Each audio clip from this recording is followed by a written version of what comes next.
Livre du ciel, résumé du tome 20. Jésus nous pose cette question: pour quelle raison veux-tu que ma volonté soit faite en toi et connue par tous? Réfléchissons. En attendant, voici la réponse de Louisa. Je le veux parce que tu le veux. Je le veux pour que l'ordre divin de ton royaume puisse être établi sur la terre. Je le veux pour que la famille humaine ne vive plus séparée de toi, mais puisse être ralliée à nouveau à la divine famille dont elle est issue. 22-12-1926. À nouveau dans ce tome, Jésus dit et redit: « Oh, si tous savaient ce que signifie vivre dans ma volonté !» Le bien qu'elles en reçoivent, qu'il n'y a pas de bien qu'elles ne puissent prendre ni de bien qu'elles ne puissent faire. Ils rivaliseront entre eux et ils languiraient de vivre dans mon adorable vouloir. 16-1-1927. 30-01-1927. En ce volume 20, ça commence fort. Après un commentaire sur la création générale, ma volonté est l'origine, la maîtresse, c'est le commencement de toute l'œuvre de la création, 17-9-1926, et la création de l'homme en particulier, surtout de sa sortie de la divine volonté. En sortant de notre volonté, l'homme a perdu sa place. 17-9-1926. Jésus annonce la couleur. Ma fille, ma bonté éternelle veut redonner le royaume du fiat suprême à l'homme, qu'il a si ingratement rejeté. Ne crois-tu pas que c'est là le plus grand don que je puisse faire aux générations humaines? Le plus grand don, la plus grande grâce que je puisse faire à la créature est de lui donner ma volonté. 17-9-1926. Le plus grand don, la plus grande grâce à retenir. Nous donnons tout à celui qui vit dans notre volonté. C'est par la connaissance de cette divine volonté que les hommes vont l'apprécier, l'aimer et désirer vivre en elle. Ce à quoi Louisa répond: « Mais pourquoi n'as-tu pas donné ces connaissances à Adam ?» Logique, non? Eh bien, Adam possédait cette connaissance, mais il avait perdu la lumière de son royaume. Et il ne pouvait plus trouver les paroles pour manifester les connaissances qu'il avait acquises sur la volonté suprême, parce que ce même divin vouloir qui lui communiquait les termes nécessaires pour manifester aux autres ce qu'il avait su, lui faisait défaut. À partir de ce moment, la situation se dégrade pour l'homme. On peut dire que cela continue, même si jusqu'à Noé, il n'y eut pas de loi à poser. Tous reconnaissaient leur Dieu, une seule langue, parce qu'ils aimaient davantage ma volonté. Et Jésus précise que pour la rédemption, il n'a pas parlé beaucoup, car il y a moins de connaissances à transmettre que sur la divine volonté. On ne se fâche pas, c'est Jésus qui parle. J'ai parlé dans la rédemption. Mais comme je ne parlais pas du royaume de ma volonté, qui contient des connaissances et des biens immenses, je n'avais pas autant de choses à dire, parce que tout était d'une nature limitée. Quelques mots suffisaient à la faire connaître, mais pour faire connaître ma volonté, ma fille, il faut beaucoup plus. Ma volonté est plus importante que tout, elle contient plus de connaissances, plus de lumière, plus de grandeur, plus de prodiges, et elle demande par conséquent plus de mots, M-O-T-S. Donc, après le plus grand des prodiges du tome 19, le plus grand don et la plus grande grâce, ci-dessus, la volonté divine est plus importante que tout. Voici donc l'explication des 19 volumes précédents et des 17 à suivre. Pour nous, il est clair que nous n'arrêtons pas de sortir de la divine volonté. Pour Louisa, cela ne lui est pas permis. Témoin, cette étonnante réprimande de Jésus à Louisa qui vient de terminer la rédaction d'un tome des livres du ciel, en commence un autre, et qui, comme elle l'écrit, ressent le poids de l'écriture et soupire presque avec amertume. Lorsque tu soupirais, la création tout entière et moi-même avons soupiré avec toi. Ma fille, ce soupir de mauvaise volonté de ta part a formé partout son écho. Et sais-tu ce que tous ont ressenti? C'est comme si une constellation voulait quitter sa place, sortir de l'ordre de sa ronde rapide autour de son créateur. Telle est l'âme qui, vivant dans ma volonté, veut faire la sienne. Elle quitte sa place, descend de la hauteur des cieux dans le royaume de ma volonté. Il n'y a ni réticence, ni amertume, mais seulement de la joie. 29-1926. Louisa priant au nom de nous tous, Jésus lui fait un historique de la divine volonté. Vois-tu, ma fille, Le premier acte accompli dans ma volonté au nom de tous et pour toutes les créatures l'a été par la reine souveraine. Le deuxième acte accompli dans ma suprême volonté l'a été par mon humanité. Le troisième acte dans ma volonté sera fait par toi. Et pour Jésus, question responsabilité, Louisa doit être au même niveau que Jésus et Marie. Et oui, ton action doit être égale à la mienne. Elle doit être unifiée à celle de l'impératrice céleste. Cela servira à demander le royaume du Fiat suprême. Rien que ça. À ce stade, c'est l'heure du choix. Ces écrits sont-ils de Jésus ou de Louisa? Voilà la réponse. Jésus revint et il me dit: ma fille, tu dois savoir que ce que je t'ai fait mettre sur le papier, je l'ai moi-même écrit dans les profondeurs de ton âme. Et ensuite, je te l'ai fait écrire. 6-10-1926. Notre foi ayant fait le bon choix, Jésus nous enseigne sur les transmissions entre les générations. C'est étonnant. Les générations sont si bien reliées entre elles qu'il en est toujours ainsi. L'une prie, une autre prépare, une autre demande et une autre possède.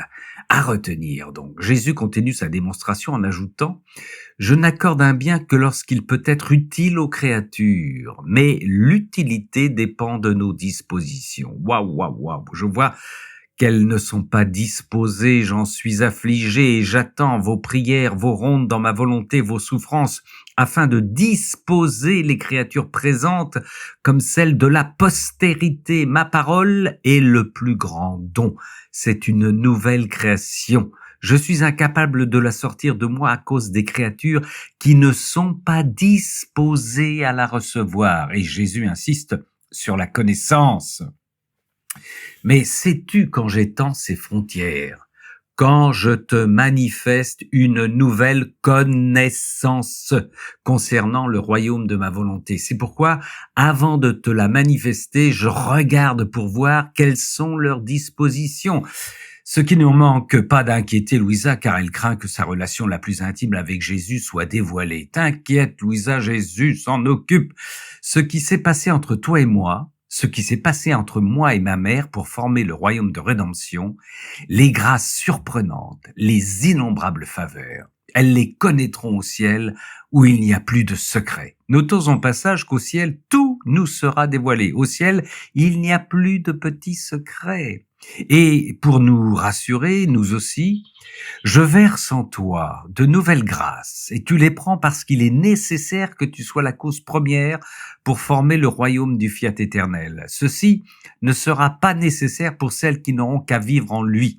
Les sacrifices que doit faire celui qui veut former un royaume ne sont pas nécessaires pour celui qui prend la décision de vivre dans ce royaume. Vu les sacrifices et les souffrances de Louisa, j'avoue que cela allège la vision de la vie dans la divine volonté. Cela me rappelle, dit Jean Bernard, un entretien du livre 9 où Jésus trouvait l'homme mesquin concernant le passage par la porte étroite, livre 9. Pendant une discussion entre mon confesseur et moi, il m'avait dit qu'il est difficile d'être sauvé parce que Jésus-Christ a dit « La porte est étroite et vous devez vous efforcer de la franchir ». Après la communion, Jésus me dit « Pauvre de moi !» Comme on me considère mesquin, dis à ton confesseur que c'est à partir de leur propre mesquinerie qu'ils me considèrent mesquin. Ils ne me voient pas comme l'être grand, sans limite, puissant et infini en toutes ses imperfections, qui peut faire passer de grandes multitudes par des portes étroites, mieux que par de larges portes. 16-3-1910. Jésus montre le but des connaissances dévoilées dans la divine volonté. Mais sais-tu que ces connaissances forment pour la créature? Elles forment l'éclipse de la volonté humaine. Je n'enlèverai jamais son libre arbitre à la volonté humaine, un grand don qu'il a reçu à la création, et qui rend les créatures capables de vouloir être ou non mes véritables enfants. Avec la lumière des connaissances sur ma volonté, je veux plutôt former plus de rayons solaires, et quiconque veut les connaître et les regarder sera investi par cette lumière. 13-10-1926. Vient l'explication de la façon dont le don de la divine volonté va grandir. C'est dans la mesure où la créature prend ma volonté que j'étends en elle mon royaume et qu'elle étend son royaume dans ma volonté. Mais dans la mesure où elle me laisse dominer dans ses actes, j'étends ses frontières dans mon royaume, et plus je donne, et plus elle prend de joie, de bonheur, de bienfaits et de gloire.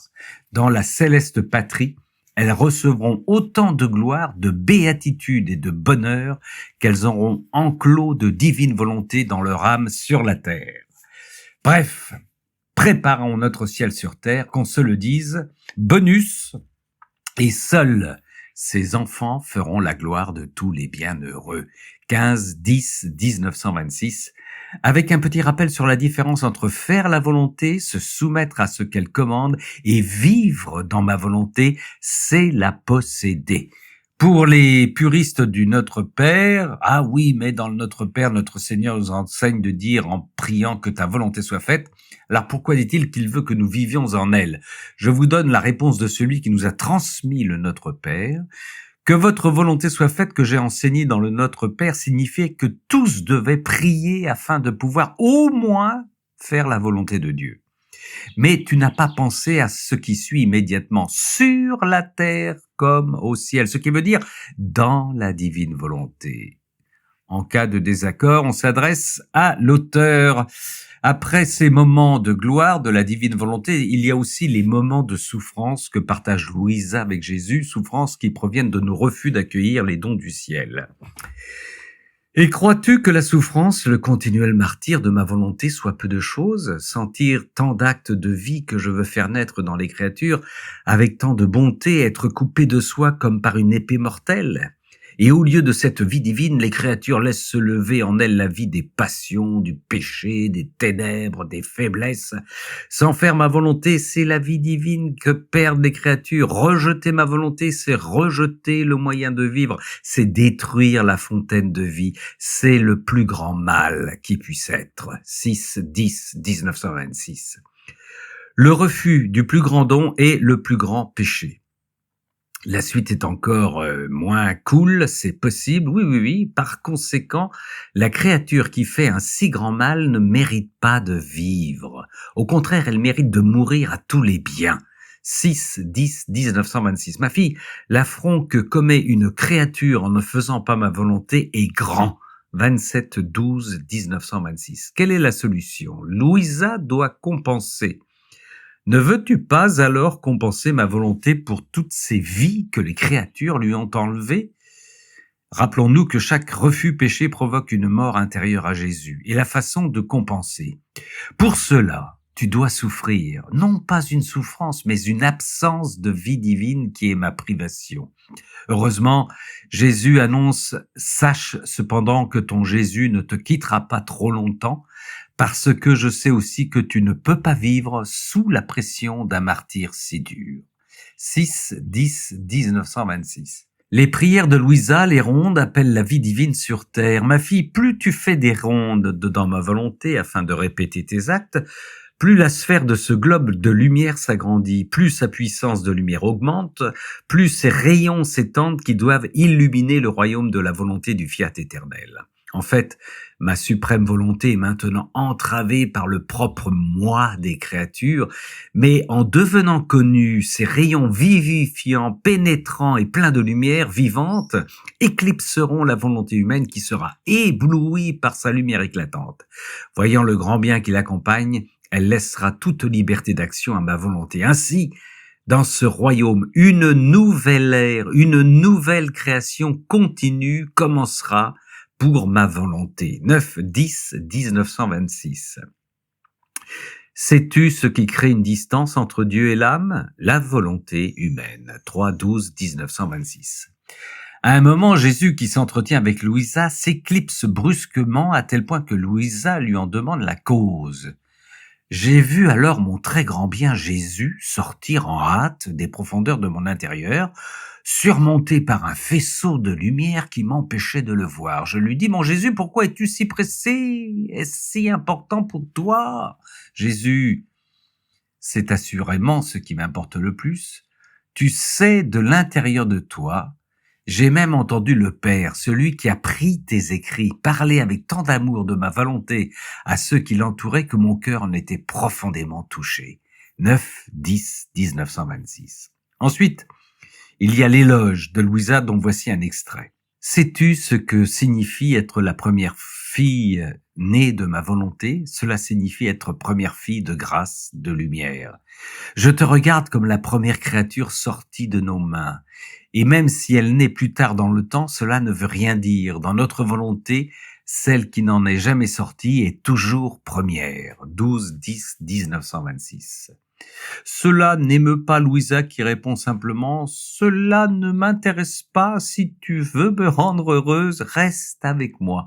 Toi seule, cela me suffit. » 9-10-1926. Louisa donne un exemple de la façon dont elle prie dans la divine volonté.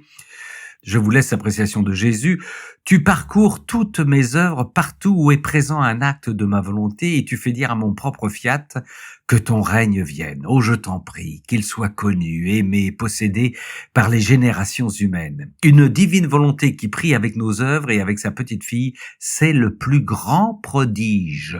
C'est un pouvoir égal au nôtre qui prie et il nous est impossible de ne pas lui accorder ce qu'il demande. 17-10-1926. Tu ne peux comprendre la satisfaction que tu me donnes lorsque j'entends toutes nos œuvres prier parce qu'elles veulent notre fiat. Tu fais dire à mon propre fiat que ton règne vienne. Oh, je t'en prie, qu'il soit connu, aimé et possédé par les générations humaines. 17-10-1926. Jésus continue l'instruction sur la divine volonté. Ma fille, ma divinité est un acte nouveau et continu. Ma volonté est son régime, l'exécutrice de nos œuvres, la porteuse de cet acte nouveau. Elle possède la plénitude de cet acte. Elle est par conséquent à jamais nouvelle dans ses œuvres, nouvelle dans son bonheur, dans la joie et à jamais nouvelle dans les manifestations de ses connaissances. Puis il insiste sur la possession de ces connaissances qui sont primordiales. Et sais-tu ce que signifie posséder ces connaissances sur ma volonté? Mes connaissances possèdent la lumière, la sainteté, la force, la beauté et les richesses qui surgissent continuellement. Ainsi, ceux qui les possèdent auront la source de lumière, de sainteté. Par conséquent, les ténèbres, les faiblesses, les laideurs du péché, la pauvreté des biens divins seront terminés pour eux. Tous les maux finiront, ils posséderont la source de sainteté. En même temps, il prévient Louisa que sa tâche va en s'agrandissant. Je m'emploie à former et à étendre de plus en plus en toi le royaume du Fiat suprême. Tu auras ainsi un plus grand champ à parcourir pour m'aider dans l'œuvre nouvelle de formation de mon royaume au sein des créatures. 19-10-1926. Et il met aussi la pression. Je vais accomplir en toi l'unité d'une œuvre grandiose. Sois attentive pour qu'aucune de mes connaissances ne soit perdue. Si c'était le cas, tu ferais perdre un rayon à ta sphère. Tu ne peux pas imaginer tout le bien qu'il contient, car chaque rayon contient sa spécialité parmi les bienfaits destinés aux enfants de ma volonté. Tu me priverais en même temps de la gloire de ce bien de mes enfants.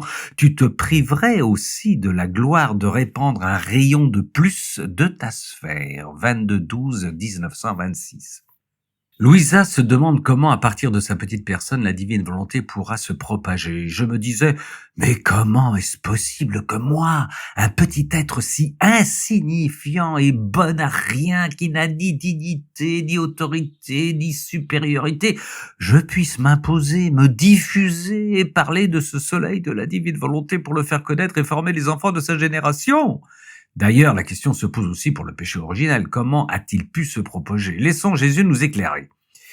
Ma fille, c'est ma manière habituelle de réaliser mes œuvres les plus grandes, d'abord en tête-à-tête avec une seule personne. Il suffit de former tout le bien que l'on veut avoir en une seule personne pour donner vie à la génération de ce bien. Mais ne nous prenons pas trop la tête. La puissance d'un acte unique animé par la puissance créatrice est incompréhensible. 22-12-1926. Le thème de la création est repris. Ma fille, tout comme la création est un voile qui cache ma volonté, Mais sais-tu qui déchire ses voiles pour laisser venir mon fiat suprême et dominer dans son cœur, celui qui le reconnaît en chacun de mes actes et l'invite à sortir afin que tous puissent la connaître et la laisser régner. 8-12-1926. Puis, développé avec la création de l'homme en point d'orgue, j'ai créé le ciel et j'ai concentré mon amour pour l'homme dans le ciel. J'ai créé le soleil en concentrant mon amour pour l'homme dans le soleil. Après avoir créé toutes choses, j'ai formé la nature de l'homme avec mes propres mains créatrices. Dans un excès d'amour, la sacro-sainte Trinité voulut le doter en lui donnant l'intellect, la mémoire et la volonté. 29-10-1926. Puis il y a une description des biens. Mais comme dans la divine volonté, chaque acte est nouveau, cela explique qu'il n'y a pas un être ou une chose qui puisse dire « je suis identique à l'autre ». 19-10-1926. Puis il y a une description des biens qu'on trouvera lorsque la divine volonté régnera dans le cœur des hommes. Jésus nomme cela « le royaume de ma volonté aura l'aliment préservateur où il n'y a plus aucune maladie. La mort n'aura plus aucun pouvoir sur l'âme.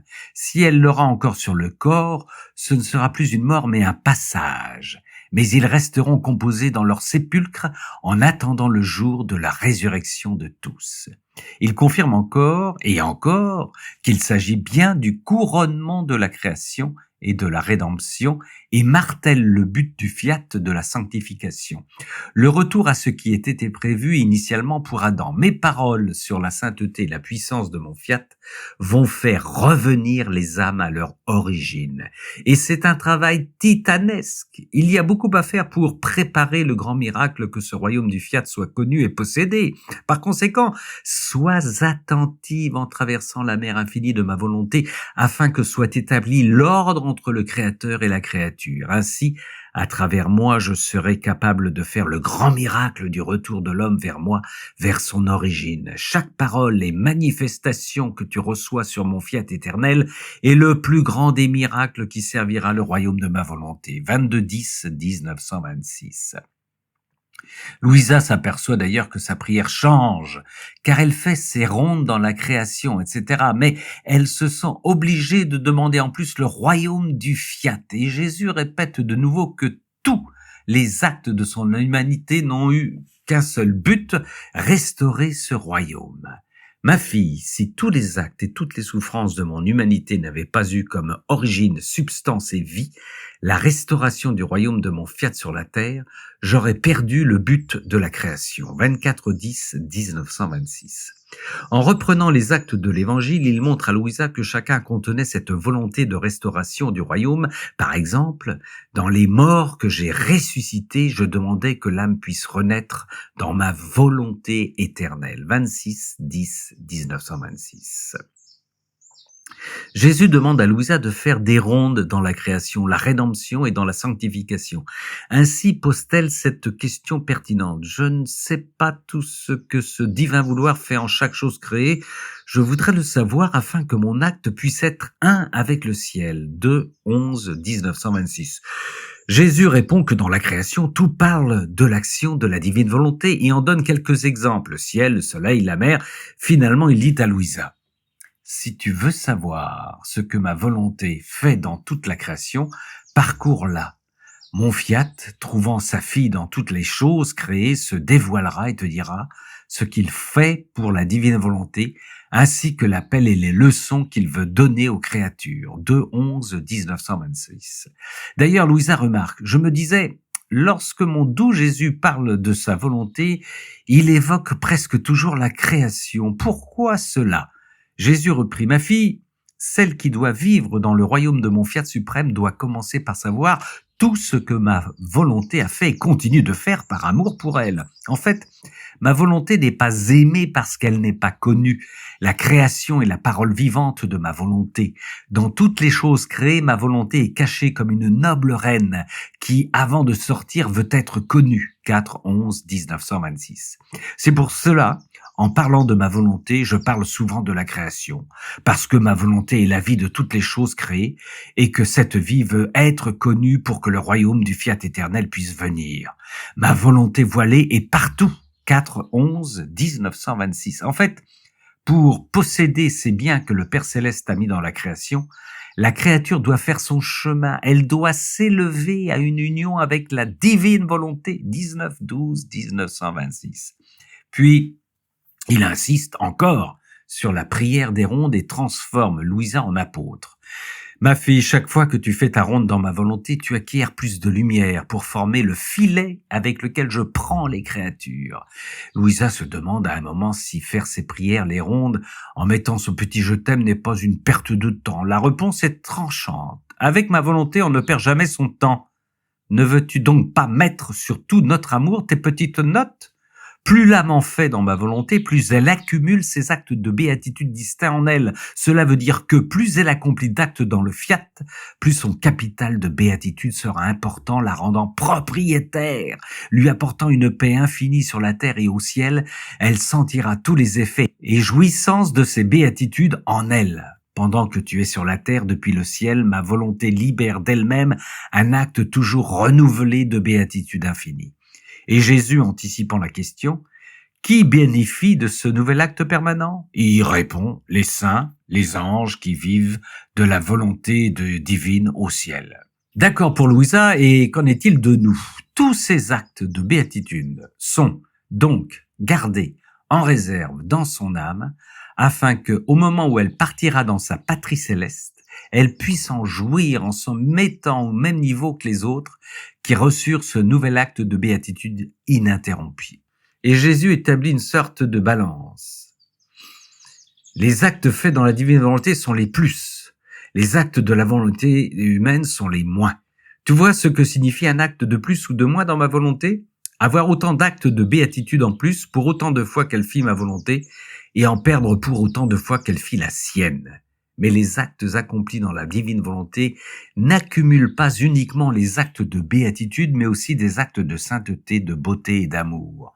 Nous préparons notre ciel sur la terre. Jean Bernard l'a déjà écrit plus haut, mais Jésus insiste. Nous sommes responsables, surtout lorsque nous agissons dans la divine volonté. Pour toutes les fois où elle fit ma volonté, elle n'accumula pas uniquement des actes de béatitude, mais aussi de sainteté, de science divine, des actes distincts de beauté et d'amour. 15-12-1926. Tout cela dans le but de nous élever et de ne plus faire qu'un avec le Créateur.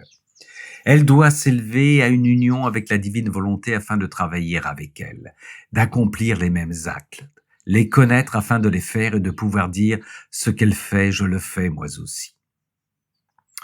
Et les créatures se feront attraper par le filet de la connaissance. La connaissance déchirera le voile qui la cache et lui permettra de sortir et de régner sur ses enfants. 4-11-1926. Louisa demande l'assistance de Marie pour accomplir sa tâche, mais elle se dit que la divine volonté n'a pas été son souci premier. Ma céleste maman n'a pas cherché ni manifesté beaucoup d'intérêt pour le royaume du fiat suprême afin qu'il puisse régner sur la terre. Elle devait, comme reine et mère, réconcilier la volonté humaine et la volonté divine pour que celle-ci puisse régner et triompher pleinement. 4-11-1926. Mais Jésus rectifie. Tu dois savoir que le fondement, la source et la cause première de tout ce que nous avons fait, elle et moi, c'était le règne de ma volonté. 2-11-1926.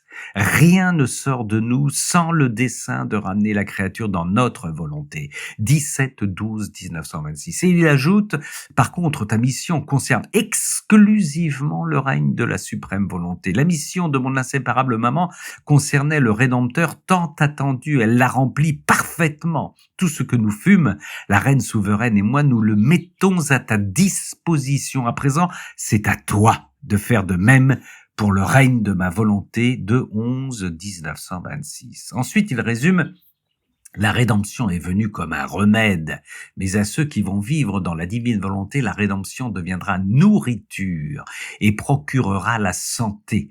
Quelle ne sera pas ma satisfaction en voyant que dans le royaume de ma volonté, tout ce que j'ai fait ne servira plus de nourriture aux malades, mais servira d'aliment aux enfants de mon royaume. Ceux-ci seront tous pleins de vigueur et en parfaite santé. L'âme qui possède ma volonté aura en elle-même ma vie pérenne, qui dure toujours donc, qui lui servira de nourriture continuelle, et non pas une fois par jour comme la nourriture de ma vie sacramentelle. En fait, ma volonté ne va pas se satisfaire de se donner une fois par jour, mais continuellement. Et les sacrements, ma vie sacramentelle, serviront d'aliment et de bonheur nouveau à la vie du fiat suprême qu'ils posséderont. 2-11-1926. Et pour conclure, il redit ce qu'il affirmait déjà dans les tomes précédents, le triomphe du fiat suprême donnera pleinement fruit au royaume de rédemption. 2-11-1926. D'autres fruits, pour ceux qui vivent dans la divine volonté, il n'y aura pas de purgatoire. Pour les plus faibles qui font des allers-retours dans la divine volonté, le purgatoire nous pourra les garder longtemps. Ah, visiblement, votre attention s'est subitement accrue. En somme, et comme la question vous intéresse, Jean-Bernard donne les termes exacts de Jésus.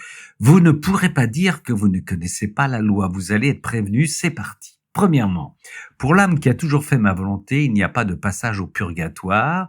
Son chemin mène tout droit au ciel. 2. Et celle qui a reconnu ma volonté et s'y est soumise, non pas toujours et en toute chose, mais en grande partie, elle a formé pour elle-même tant de voies et elle reçoit tellement que le purgatoire l'envoie rapidement au ciel. Oh, c'est noté pour la divine volonté, mais allez-vous me dire, et les autres, ceux qui ne sont pas dans la divine volonté? Inquiétude dans vos regards, y a-t-il une réponse? La voici. Pour les autres, celles qui n'ont pas fait ma volonté, les voies sont fermées ou n'existent pas du tout. Si ces âmes ont été sauvées, c'est parce qu'au moins au moment de la mort, elles ont reconnu la suprême domination de ma volonté, et qu'elles l'ont adorée, et qu'elles s'y sont soumises, et c'est ce dernier acte qui les a sauvées. Autrement, elles n'auraient pas pu être sauvées. La sentence est claire. Et Jésus explique même le pourquoi. Rien ne peut être reconnu, ni autorisé à entrer dans le ciel qui n'a pas été fait par les créatures, soit dans notre volonté ou tout au moins afin de l'accomplir. C'est l'intention. Mais il y a la phrase qui démolit parce que si je lis bien à vous de confirmer, toute œuvre faite dans la volonté divine ne vaut rien et je pèse mes mots. Ainsi, notre volonté jalouse n'autorise aucun acte à entrer dans la patrie céleste qui ne soit passé par son fiat. Oh, si tous savaient ce que signifie la volonté de Dieu, et comment toutes les œuvres, même celles qui semblent bonnes mais sont vides de ma volonté, sont des œuvres vides de lumière, vides de valeur, vides de vie. Les œuvres sans lumière, sans valeur et sans vie n'entrent pas au ciel. Oh, comme il serait attentif à faire ma volonté en toutes choses et à jamais. Terminons par une note réjouissante sur cet entretien du 3-11-1926. Nos enfants de ce royaume renfermeront en eux toute la création, ils auront la ressemblance, la physionomie de notre Père Céleste, et ils seront par conséquent l'accomplissement de notre gloire et la couronne sur notre tête. Et pour donner un exemple, ma fille, la copie la plus parfaite des enfants du royaume de ma volonté fut ma céleste maman, parce qu'elle était fille du royaume du fiat éternel. Elle était la copie fidèle de son Créateur et la copie parfaite de toute la création. Oh, que notre céleste souveraine était belle, en qui nous ne voyions pas seulement notre copie, mais toutes nos œuvres, et ceci parce qu'elle avait en elle notre volonté. 4-11-1926. Jésus avertit Louisa qu'elle verra l'accomplissement du fiat au ciel et non pendant son séjour sur terre. Lorsque j'étais sur terre, je n'ai vu que très peu ou presque rien des fruits et de l'accomplissement de la rédemption. Après avoir tout fait et n'ayant plus rien d'autre à faire, j'ai tout confié aux apôtres, afin qu'ils puissent être les annonceurs du royaume de la rédemption, et que les fruits des œuvres que j'ai accomplies pour le royaume de rédemption puissent venir. La même chose se passera pour le royaume du Fiat suprême. Nous le ferons ensemble, ma fille. D'ailleurs, les prêtres vont être directement concernés, et ce seront les nouveaux apôtres. Je préparerai les fondations, et lorsque tout sera accompli, je les confierai à mes ministres, afin que, tels des seconds apôtres du royaume de ma volonté, ils puissent en être les annonciateurs. Et pour appuyer son propos, il dévoile à Louisa que la venue du père Annibal di Francia n'est pas le fruit du hasard. Crois-tu que la venue du père di Francia, qui témoigne ton intérêt et qui a pris à cœur la publication de ce qui concerne ma volonté, soit arrivée par hasard? Non, non, non, non, non, je l'ai moi-même organisée.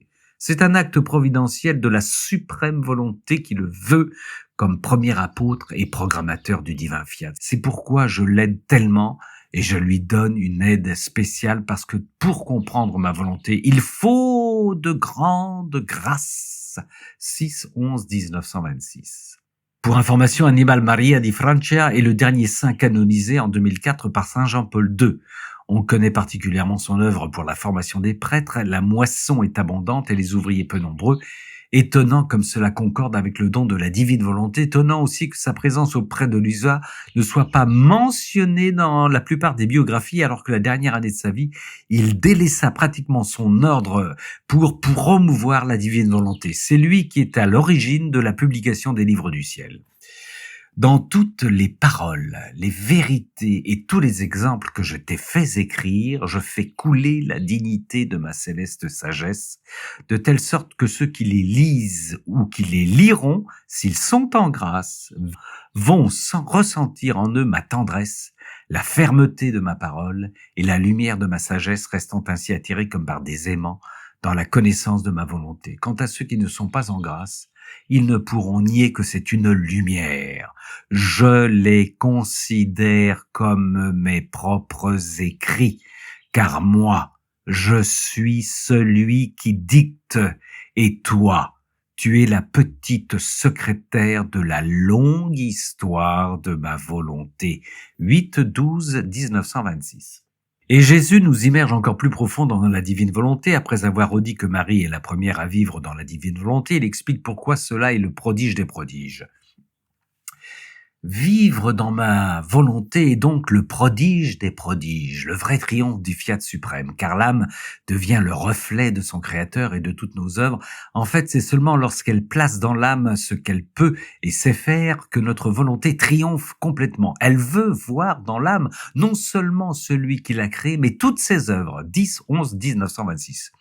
Et il n'est pas permis à Louisa de ne pas faire ses actes, ne serait-ce qu'une journée dans la divine volonté, car en ne faisant pas tes actes dans ma volonté, il te manquerait le reflet de toute la création. Ma volonté ne tolérerait pas en toi, sa petite fille, le vide de ses œuvres. Pour cette sainteté, l'âme doit posséder ma volonté comme sa propre vie. C'est pourquoi le Seigneur accorde de grandes grâces. Puis il y a un tableau vitriol des hommes qui vivent dans la volonté humaine, ça nous concerne. Nous n'en citons qu'un bref passage. Combien de mal peut faire la volonté humaine? Elle aveugle l'homme, elle l'appauvrit, elle fait de lui son propre meurtrier.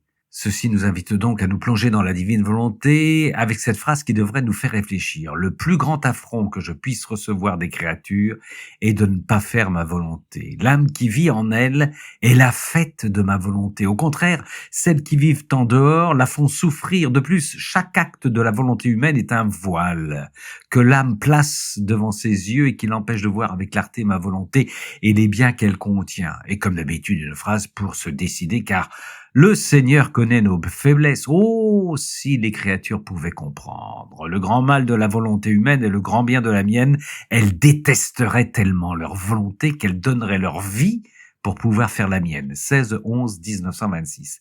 Avec la touche finale qui fait fondre toute résistance. Ah, ma fille, vivre dans ma volonté est un mot, mais un mot qui pèse autant que l'éternité. C'est un amour qui embrasse tout et toute chose. 21-11-1926. On ne s'arrête pas en si bon chemin. Ma fille, la vie dans ma volonté forme le vrai soleil entre le ciel et la terre. 23-11-1926. Et comme il est question de soleil, la sainteté de la vie dans ma volonté n'est pas une lumière, mais un soleil. 27-11-1926. Si vous avez bien écouté le passage précédent, on note un passage terrible. Celles qui vivent en dehors la font souffrir. Comment cela est-il possible? D'abord, Jésus nous prévient. Les douleurs de ma divine volonté sont indicibles et inconcevables pour la nature humaine. On a déjà une excuse. Mais la suite ne rassure pas car elle expose nos responsabilités.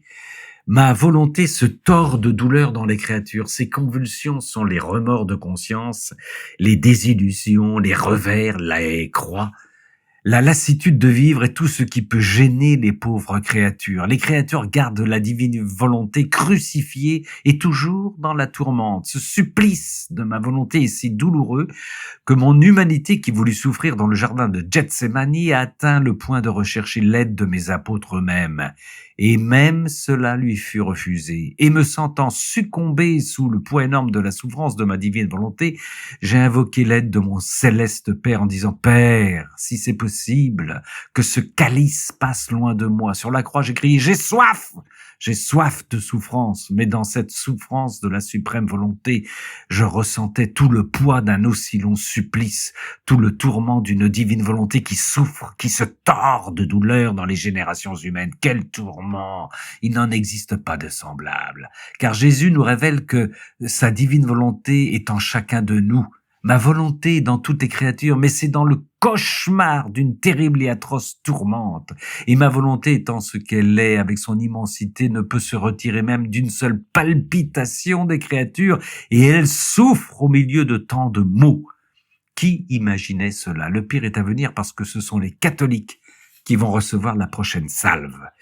Et cela se produit partout en général, mais plus encore dans l'ordre religieux, dans le clergé, chez ceux qui se disent catholiques, où ma volonté non seulement souffre, mais est tenue dans un état de léthargie, comme si elle était sans vie. Mais dans cet état de léthargie, il règne une immobilité totale. C'est un état de mort continuelle. Et il ne reste que les apparences, l'habit d'une vie religieuse, parce qu'ils gardent ma volonté en léthargie. Leur vie intérieure est alors somnolente, comme si le bien et la lumière n'étaient pas pour eux, parce que c'est leur volonté qu'ils veulent faire et non la mienne. Lorsque l'âme se retire de ma volonté pour faire la sienne, elle place ma volonté en servitude dans la création. 29/11/1926. Et Jésus pose le choix. Las d'un tourment qui dure depuis des siècles, ma volonté veut sortir.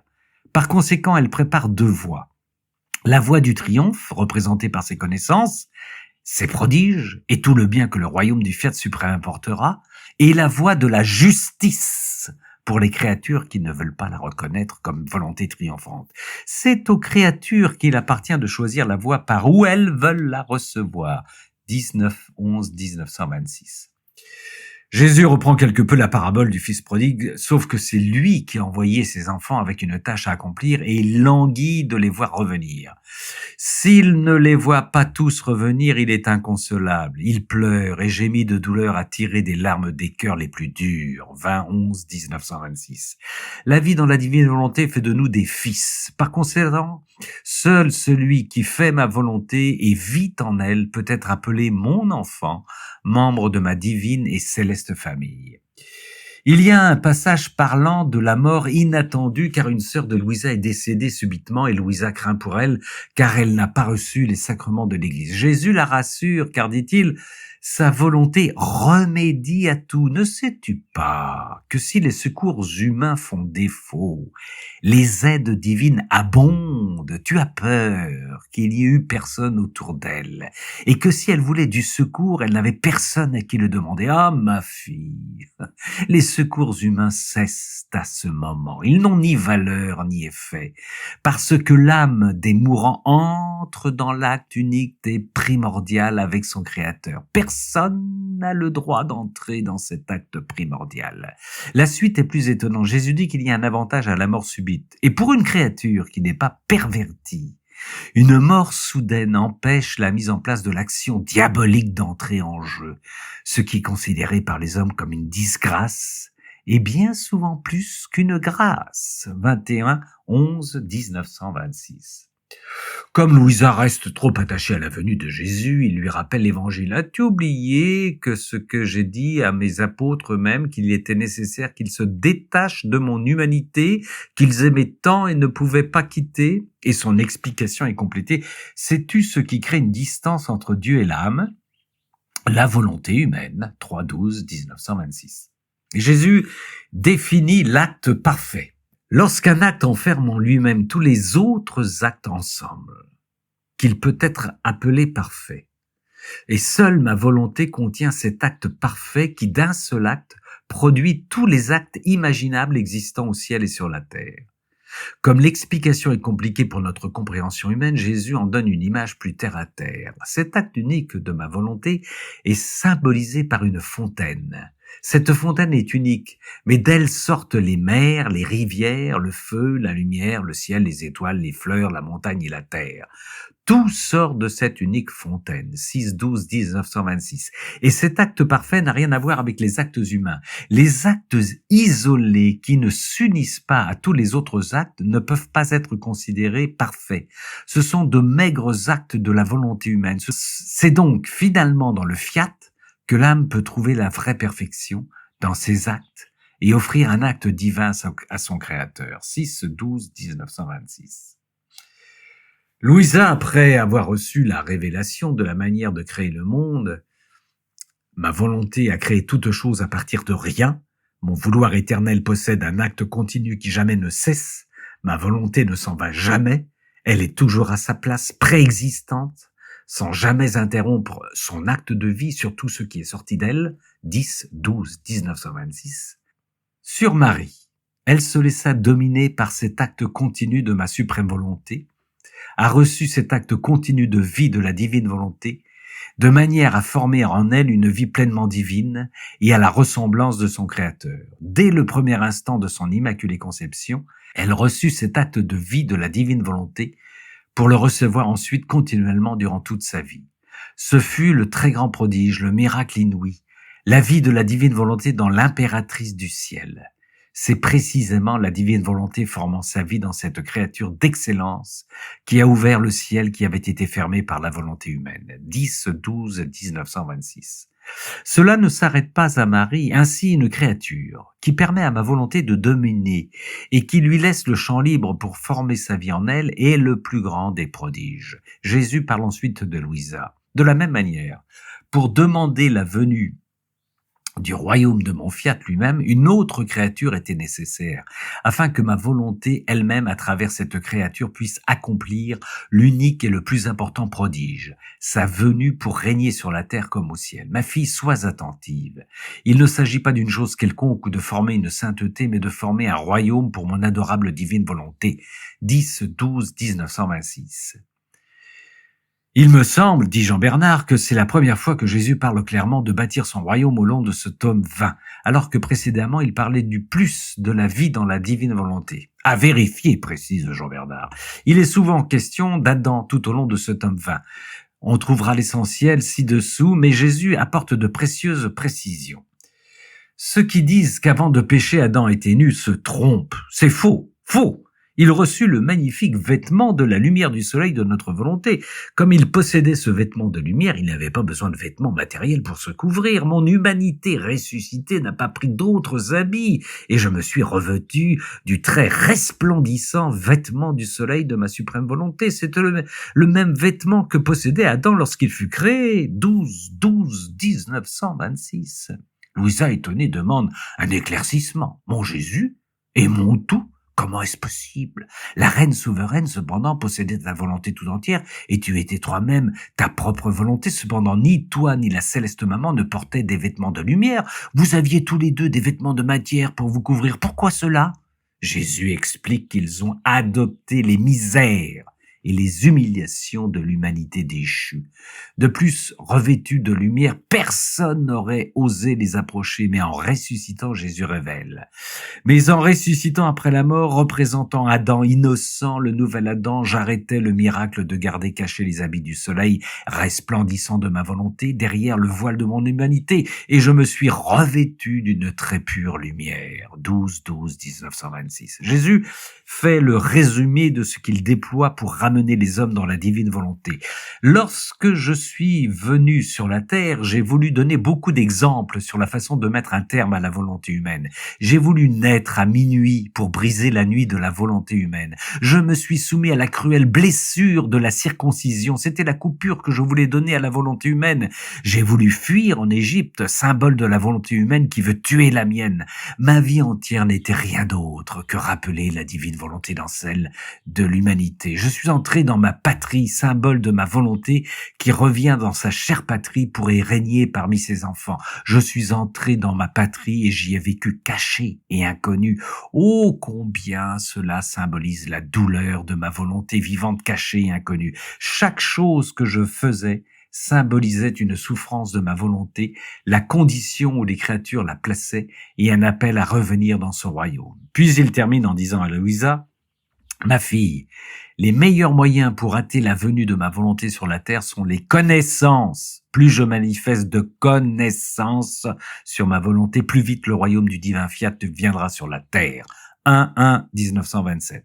Lorsqu'il est question de ma volonté, nous devons, toi et moi, mettre tout de côté et nous concentrer uniquement sur le fiat éternel. Il ne s'agit pas de réordonner en toi une volonté humaine ou une vertu quelconque, mais une volonté divine et opérante.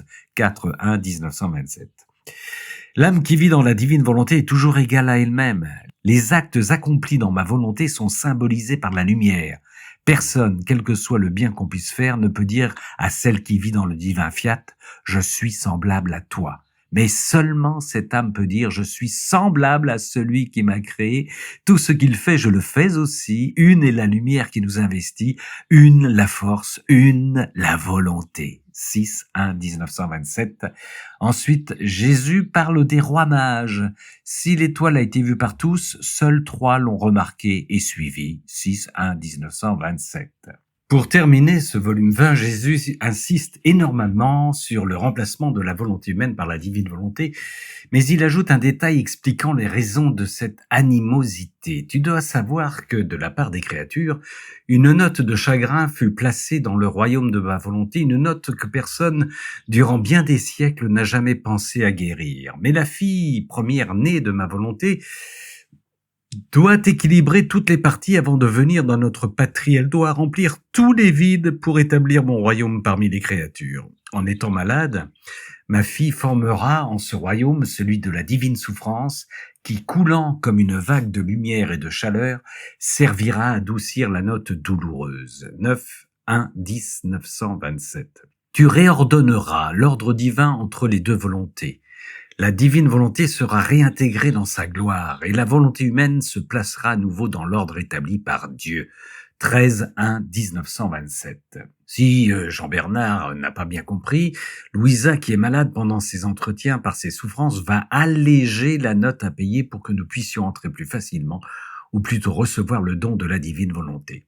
Ne sais-tu pas que la lumière et la chaleur ont le pouvoir de convertir les choses les plus amères en un très doux nectar. Il t'est donné, ma fille, toi qui vis dans notre vouloir, de laisser tes douleurs, ta fièvre, les souffrances intimes de ma privation qui te font mourir sans mourir, couler dans notre infinité, afin d'investir du divin fiat cette note si douloureuse et de former en elle un son très doux et harmonieux, de sorte que les deux volontés ne se verront plus d'un mauvais œil, mais seront réconciliées. Je veux que tout commence par toi, afin de former mon royaume suprême. 9-1-1927. Puis, il y a des entretiens très exigeants de Jésus pour que Louisa, même malade et fiévreuse, continue à écrire. Ma fille, écris un petit peu, je préfère un peu plutôt que rien. Ne m'enlève pas ce plaisir de continuer à écrire cette correspondance toujours nouvelle que je veux te communiquer. Tu sais qu'il n'existe pas dans le monde entier un seul point où je puisse partager mes joies et les recevoir en retour. Ce point de mon bonheur dans le monde, c'est toi. Mon bonheur est formé par ma parole. 13-1-1927. On apprend au passage aussi pourquoi Jésus n'a jamais rien écrit. Fille, veux-tu savoir pourquoi je n'ai pas écrit ?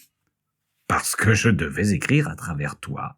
C'est moi qui anime ton intelligence, qui t'inspire les mots, qui anime ta main avec la mienne pour te faire tenir la plume et pour écrire les mots sur le papier. Ainsi, c'est moi qui écris et non pas toi. J'ai tant de plaisir à écrire sur le divin fiat parce que j'écris sur des choses qui concernent ma patrie. 31-1927. Il précise même à Louisa la nature de cet échange. J'ai besoin moi aussi de matière pour écrire et c'est toi qui dois me la procurer. Tu dois me servir d'encre, de plume, de papier pour former en toi mes caractères. Par conséquent, tu ne peux pas écrire sans moi et moi, je ne peux pas écrire sans toi. C'est donc un travail que nous devons faire ensemble d'un commun accord.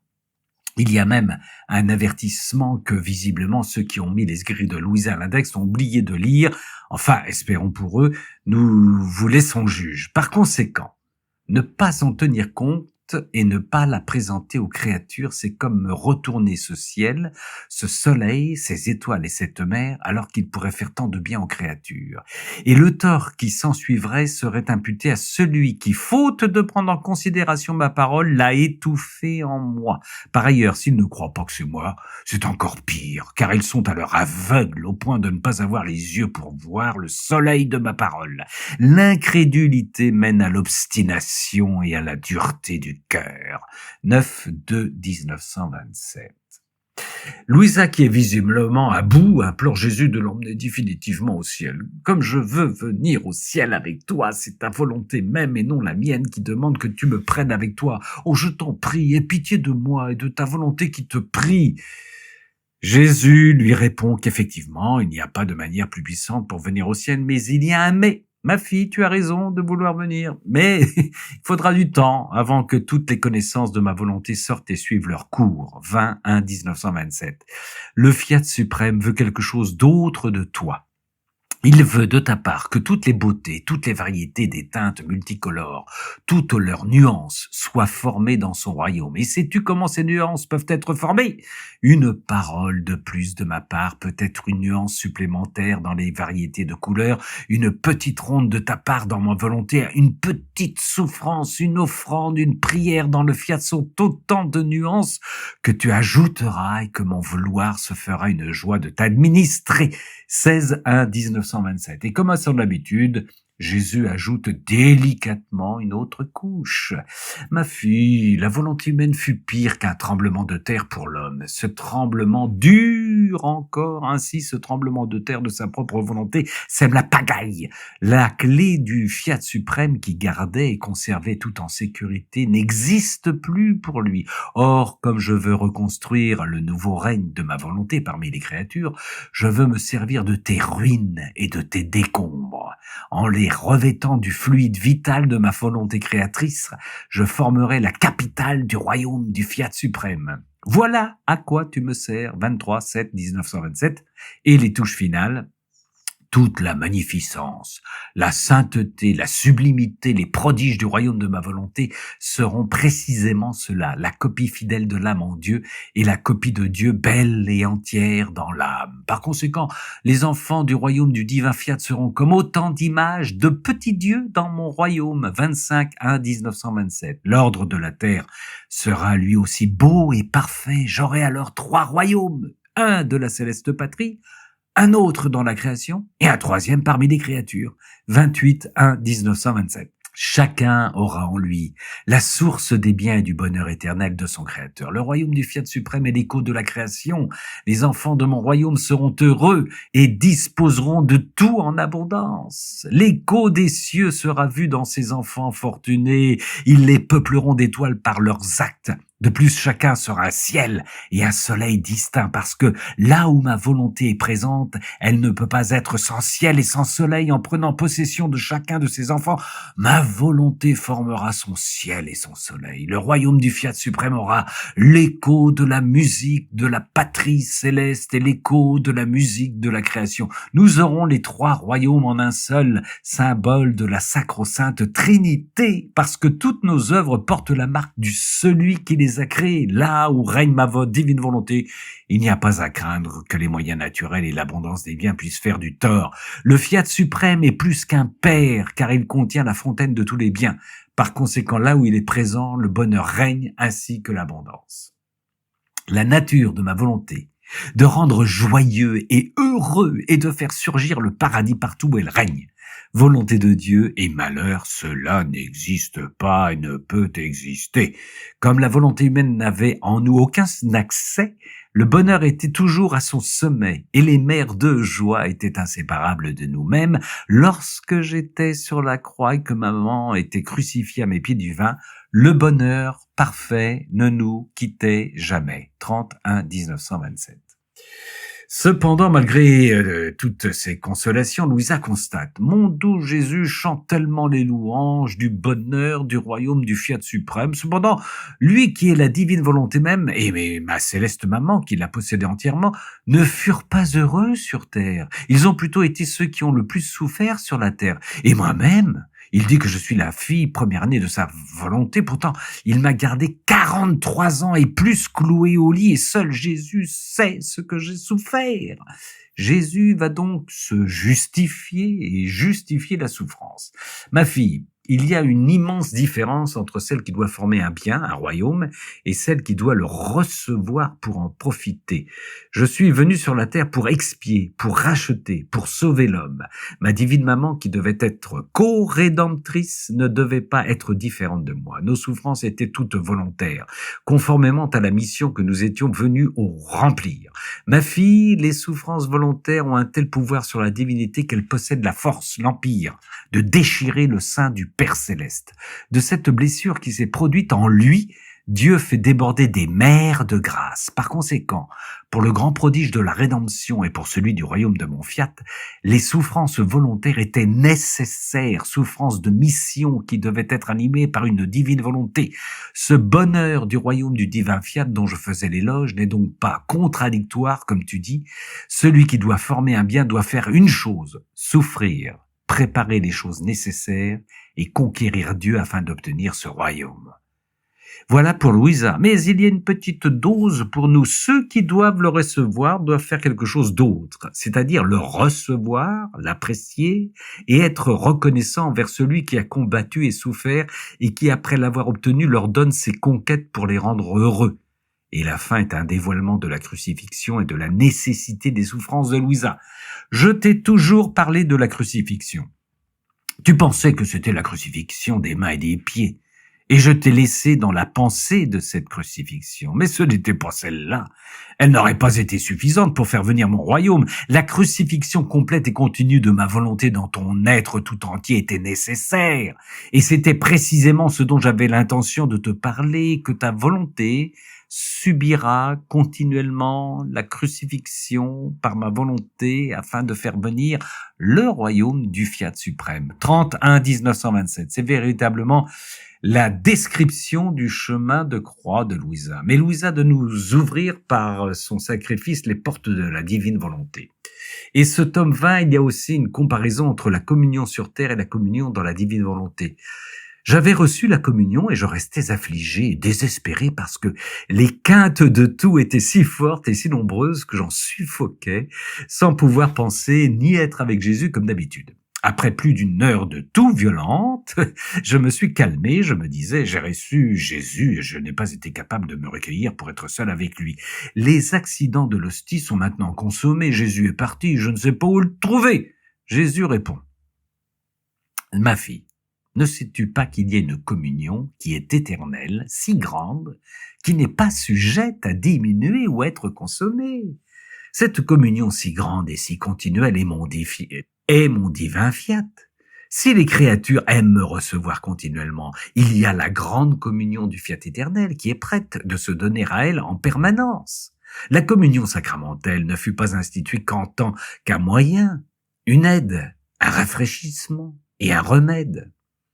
Le livre se termine par une analogie avec le mariage. On retrouve encore ce sacré Saint Paul et la formation d'une armée pour le combat de la divine volonté. Sur le mariage. Tu es la mariée avec laquelle ma volonté a voulu former son mariage royal. Elle voulait abattre la division, les obstacles qui existaient entre toi et elle-même, afin de former le plus heureux des couples qui fut jamais. Ce sont donc des jours de fête pour toi et pour ma volonté. Tes actes animés par le divin fiat sont des invitations continuelles que tu envoies à toutes les choses sorties de nos mains créatrices. Par conséquent, ton invitation est extrêmement vaste et personne ne peut la refuser, banquet y compris, même ma mère céleste. Et toutes se sentent honorées et triomphantes d'assister à ce mariage et de participer au banquet nuptial de ma suprême volonté. C'est pourquoi attendent avec grande impatience tes actes, tes invitations, tes appels pour venir s'asseoir au banquet et célébrer les deux époux. Ainsi toi, tu marches en avant avec ma volonté devant la suprême majesté, mes œuvres te suivent en arrière, et c'est avec justice, parce que dans les choses créées, c'est à la créature que nous avons accordé la suprématie sur toutes nos œuvres, c'est-à-dire à la créature en qui notre divin fiat devait régner pleinement, non à la créature dégradée par sa volonté. Celle-là est la dernière de toutes et n'a droit ni à la communication, ni à rien du tout, tandis que la créature en qui règne ma volonté a le droit d'être la première à les appeler et à être suivie suivis par toutes les autres. Et si par inadvertance nous avons oublié l'essentiel, il y a un petit rappel, l'opération de ma volonté est donc le plus grand des miracles, la plénitude de tous les actes réunis et le triomphe de l'acte divin dans l'acte humain, parce que ma volonté était comme stérile parmi les créatures. Elle est à présent rendue heureuse par sa première fille, en qui elle voit venir à la lumière ses nombreuses naissances. 16/2/1927. Sur le combat, Jean-Bernard avoue que c'est complexe et la lutte avec et contre Jésus le laisse dubitatif. L'entretien est du 19/2/1927. Mon doux Jésus se fit voir en sortant de mon intérieur et joignant ses mains aux miennes, il m'invita à me battre avec lui. J'étais si petite et je ne me sentais pas la capacité ni la force de combattre avec lui. D'autant plus qu'une voix sortait d'une lumière et disait « Elle est trop petite, comment peut-elle gagner ce combat ?» Et Jésus répondit « Au contraire, c'est parce qu'elle est petite qu'elle peut gagner. » Car toute la force est dans la petitesse. Ah, ça c'est du Saint Paul. Hein. Je lutte lorsque je te manifeste les connaissances sur mon fiat éternel. Chaque parole, chaque connaissance, chaque comparaison est un combat, une bataille que je livre avec toi afin de gagner ta volonté, la mettre à sa place créée par nous et l'appeler presque à force de la combattre dans l'ordre et le royaume de mon divin vouloir. Je lutte avec toi lorsque je t'enseigne la voie que tu dois suivre. Mon combat est persistant. Et je ne me lasse jamais, mais pour gagner quoi ? Ta volonté. Et en combattant avec moi, tu t'efforces de gagner mon royaume. Chacun de tes actes accomplis dans ma volonté est un combat que tu me livres dans chaque ronde, à travers toutes les choses créées pour tenir à tous les actes que ma volonté accomplit dans toute la création. Tu appelles toute la création à livrer bataille afin de gagner mon royaume. Tu mets en œuvre ma volonté elle-même dans toutes les choses créées pour mener le combat contre ma volonté elle-même afin d'établir son royaume. Qui peut dire le combat que tu livres contre moi ? Tu amènes mes propres actes à livrer en bataille contre moi afin que je puisse me rendre et t'accorder mon royaume. C'est pourquoi je te combats et tu me combats. Ce combat est nécessaire pour toi afin de gagner mon royaume, pour moi afin de gagner ta volonté et de commencer le combat parmi les créatures pour y établir le royaume de ma suprême volonté. Vois, chaque mot que tu écris est aussi un combat que tu me livres, un soldat de plus qui rejoint l'armée, qui doit gagner le royaume de ma volonté. Par conséquent, sois attentive, ma fille, car ce sont des temps de combat et il est nécessaire d'user de tous les moyens pour gagner. Le livre se termine par une ode à la divine volonté qui ne veut que donner et partager le bonheur avec l'homme. Donner et libéralité, héroïsme, amour, recevoir et grâce.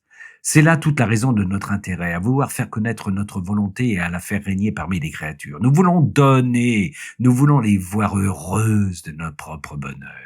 Seule notre volonté peut tout faire, réaliser le dessein de la création et nous laisser mettre nos biens en commun. 21/2/1927. Fiat. Sur Adam.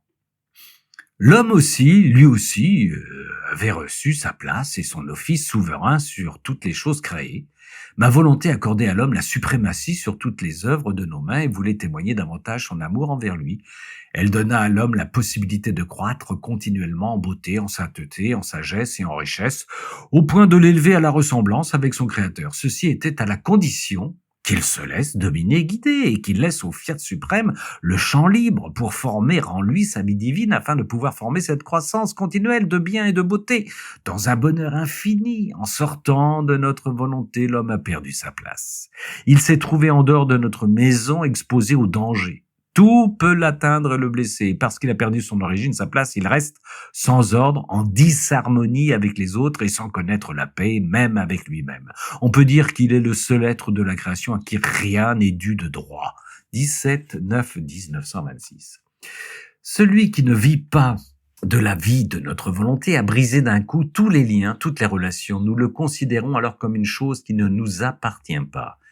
17/9/1926. Ma fille, tant qu'il restait dans le paradis terrestre, vivant dans le royaume de la volonté suprême, Adam possédait toutes les connaissances concernant ce qui appartenait au royaume qu'il possédait autant que cela est possible pour une créature. Mais dès qu'il en sortit, son intellect fut obscurci. Il avait perdu la lumière de son royaume et il ne pouvait plus trouver les paroles pour manifester les connaissances qu'il avait acquises sur la volonté suprême.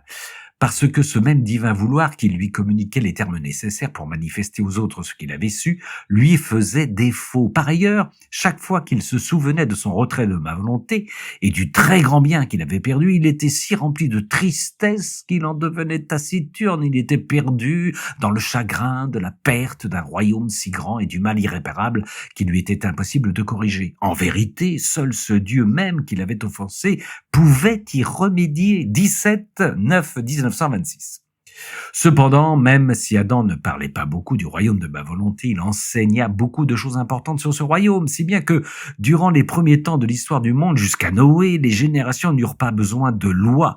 Il n'y avait pas d'idolâtrie, ni de diversité de langage. Tous reconnaissaient leur Dieu, une seule langue, parce qu'ils aimaient davantage ma volonté. 17-9-1926. Ne sais-tu pas que mes visites fréquentes sont liées au fait que tu es ma fille première-née? Ne sais-tu pas qu'aussi longtemps qu'Adam est resté le fils premier-né de ma volonté, ayant par conséquent la primauté sur toute chose, je lui rendais souvent visite? Ma volonté régnant en Adam lui administrait tout le nécessaire pour être avec moi comme un fils qui fait la consolation de son père. Je lui parlais comme à un fils et lui me parlait comme à un père. En se retirant de ma volonté, il a perdu sa primauté, les droits de premier-né et avec tout cela, tous mes biens. Il n'avait plus la force de soutenir ma présence. Je n'étais plus attiré par une force et une volonté divine à aller vers lui. Tous ses liens avec moi furent brisés. Plus rien ne lui était dû de droit. Il a cessé de me voir sans voile, mais seulement parmi des éclairs et éclipsé dans ma lumière, cette lumière de ma volonté qu'il avait rejetée. Ne sais-tu pas que la primauté qu'Adam avait perdue comme premier-né de ma volonté est passée sur toi? 12-10-1926. Ma fille, non seulement Adam, mais le ciel tout entier attend tes actes dans ma volonté afin de recevoir l'honneur que la volonté humaine leur a enlevé. 26-10-1926. J'ai créé le ciel et j'ai concentré mon amour pour l'homme dans le ciel. J'ai créé le soleil en concentrant mon amour pour l'homme dans le soleil. Ma volonté suprême œuvrait en donnant vie à toute chose créée afin de se donner elle-même à travers elle comme vie aux générations humaines. Après avoir créé toute chose, j'ai formé la nature de l'homme avec mes propres mains créatrices. Dans un excès d'amour, la sacro-sainte Trinité voulut le doter en lui donnant l'intellect, la mémoire et la volonté. Et selon sa capacité de créature, nous l'avons enrichi de toutes les particules de notre être divin. C'était le reflet de notre amour qui sortait de lui. Cet amour n'avait pas été contaminé par sa volonté. Par conséquent, son amour était parfait parce qu'il possédait la plénitude de notre amour. Jusqu'alors, de toutes les créatures créées par nous, aucune ne nous avait encore dit qu'elle nous aimait. 29-10-1926. Combien l'homme, dans les premiers temps de sa création, était beau. Il était notre reflet, et ses reflets lui donnaient une beauté propre à ravir notre amour, et il le rendait parfait dans tous ses actes. Parfaite était la gloire qu'il rendait à son Créateur, parfaite son adoration, parfait son amour, parfaite ses œuvres. Sa voix était si harmonieuse qu'elle résonnait dans toute la création, parce qu'il possédait la divine harmonie et celle de ce fiat qui lui avait donné la vie. Tout en lui était ordre, parce que notre volonté lui apportait l'ordre de son Créateur. Cela le rendait heureux et le faisait grandir dans notre ressemblance et selon nos paroles, faisons l'homme à notre image et à notre ressemblance. Chacun de ces actes accomplis dans l'unité de la lumière du fiat suprême était une nuance de beauté divine qu'il acquérait. Chacune de ces paroles était une note harmonieuse de plus qui résonnait. Tout en lui était amour et toute chose. Il chantait les louanges de notre gloire, de notre puissance, de notre sagesse infinie. Toute chose, les ciels, le soleil et la terre lui apportaient les joies, le bonheur et l'amour de celui qui l'avait créé. 29-10-1926. Comment Adam a-t-il pu faire cela? N'a-t-il pas ressenti cette déchirure si douloureuse et si cruelle? Jésus se manifeste en moi, il me dit, ma fille, Adam a ressenti cette cruelle déchirure. Malgré tout, il tomba dans le labyrinthe de sa volonté qui ne lui laissa plus en paix, ni à lui, ni à sa postérité. En un seul souffle, toute la création se retira de lui. Pauvre Adam! En perdant le bonheur, la paix, la force, la souveraineté, tout, il se retrouva seul avec lui-même. Combien lui coûta le fait de se soustraire à ma volonté? Simplement du fait de se sentir isolé, sans être entouré du cortège de la création tout entière, sa frayeur et son horreur furent si grandes qu'il devint un homme craintif. Il avait peur de tout, même de mes œuvres, et avec raison, car il est dit, celui qui n'est pas avec moi est contre moi. Comme il n'était plus relié aux choses créées, elle devait en toute justice se mettre contre lui, pauvre Adam. Il mérite bien notre compassion. Il n'avait aucun exemple de quelqu'un qui était tombé et du grand mal qui était arrivé à celui-là pour le mettre en garde à ne pas tomber lui-même. Il n'avait aucune idée du mal. 10-11-1926. Le malheur d'un autre nous permet d'être attentifs et sur nos gardes. Par conséquent, la chute d'Adam est pour toi d'un grand secours, une leçon et un appel, alors que lui n'avait pas cette leçon du mal, parce qu'alors le mal n'existait pas. 10-11-1926. Adam ne se retire de ma volonté, la prière n'existait pas. C'est le besoin qui fait naître la prière. Mais il n'avait besoin de rien, il n'avait rien à demander ou à souhaiter. Ainsi, il aimait, il louait, il adorait son Créateur. La prière n'avait pas sa place dans l'Éden terrestre. La prière est venue après le péché, comme un besoin extrême du cœur de l'homme. Lorsqu'il prie, cela veut dire qu'il a besoin de quelque chose et qu'il espère. Il prie afin d'obtenir. 16-11-1926. Adam, dans son état d'innocence, et la reine souveraine, en possédant ma volonté, lorsqu'ils aimaient, ils enfermaient dans cet amour adoration, gloire, louange, bénédiction et prière. 6-12-1926.